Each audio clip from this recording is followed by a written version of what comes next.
En ce temps-là, il n'y avait pas de roi en Israël, mais le peuple en demandait un, pour qu'il les défende contre leurs ennemis. Et Dieu leur a dit qu'il leur donnerait un roi. En attendant, la vie continuait comme d'habitude. On cultivait la terre et récoltait. On fabriquait des pots, des maisons, des tissus. On allait chercher l'eau au puits. Un matin, en Israël, des gens sont autour d'un olivier. On a mis un tissu en dessous de l'arbre. Un homme est debout, les deux mains sur une branche de l'arbre. Cet homme debout, c'est Saül, un beau grand jeune homme. Et quand je dis grand, il est vraiment grand. Il dépasse d'un bon bout en taille n'importe qui en Israël. Saül commence à secouer la branche. On entend bruisser les feuilles, puis les olives commencent à tomber. Ça fait ploc, ploc, ploc, ploc quand elles arrivent sur le tissu. Un homme plus âgé s'approche. C'est le père de Saül. Il a à lui parler. Les ânesses se sont perdues. Il faudrait que tu ailles à leur recherche. Prends un serviteur avec toi. Saül demande à un jeune homme qui est là, autour de l'arbre, et tous les deux préparent leur sac avec quelques vivres et ils se mettent en route. Ils traversent des prés dans lesquels devraient se trouver les ânesses, mais bien sûr, elles n'y sont pas.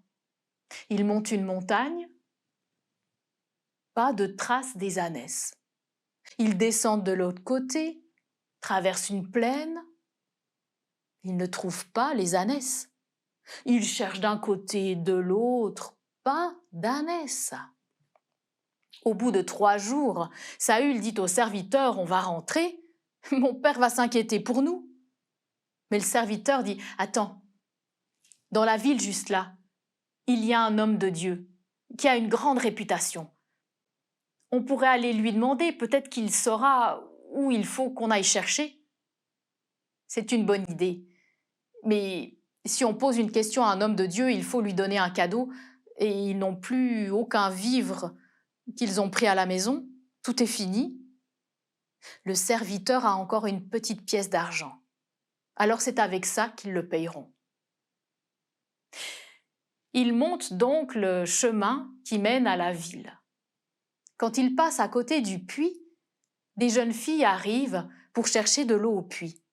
Et Saül leur demande « Est-ce que l'homme de Dieu est chez lui ?»« Oui, il y est. Continue tout droit, tu le trouveras, mais dépêche-toi, parce que ce soir, il doit aller prendre un repas sur la colline un peu plus haut. » Alors Saül et son serviteur se remettent en route et marchent à grands pas pour arriver à temps.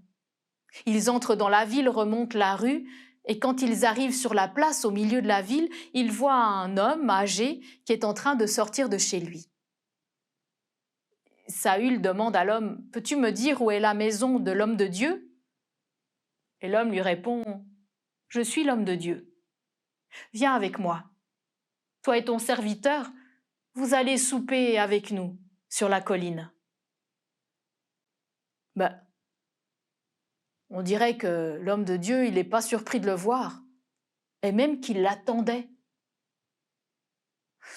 Saül, il se demande toujours où peuvent bien être ces ânesses, mais il n'ose pas demander. L'homme de Dieu lui dit « Ah, pour tes ânesses, ne t'inquiète pas, elles ont déjà été retrouvées. » Comment il sait ça? C'est un homme de Dieu. En chemin, Saül apprend que l'homme de Dieu s'appelle Samuel. Ils arrivent dans la maison où va se passer le repas. Il y a là une trentaine de personnes. Samuel fait asseoir Saül à une place d'honneur. Et il demande à celui qui a préparé le repas de donner à Saül les morceaux qu'il lui a fait mettre de côté. Et Saül se retrouve avec les meilleurs morceaux de viande. Il ne comprend vraiment pas ce qui se passe.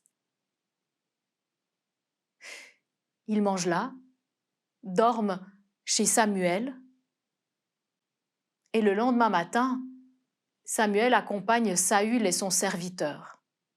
Quand ils arrivent aux portes de la ville, Samuel demande au serviteur de continuer son chemin. Il a besoin d'être un moment seul avec Saül.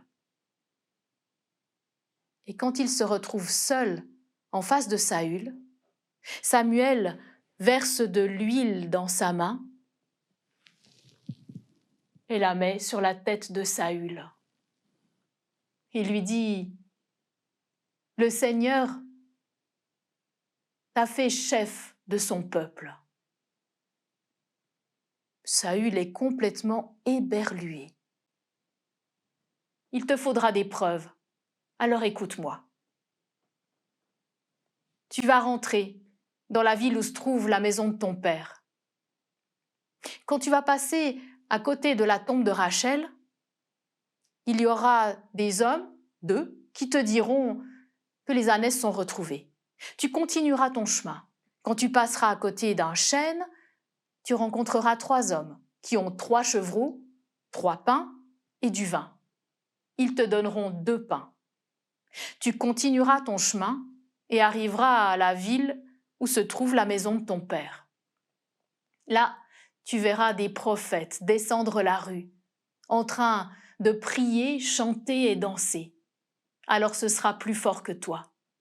Tu te mettras à prier, à chanter et danser avec eux. Et tu sauras que tu es celui que Dieu a choisi comme roi pour son peuple. Saül est rentré chez lui et tout s'est passé exactement comme l'avait dit Samuel. C'est ainsi que Saül, qui est parti de chez lui pour aller chercher quelques ânesses égarées, est rentré en ayant appris qu'il serait le premier roi d'Israël.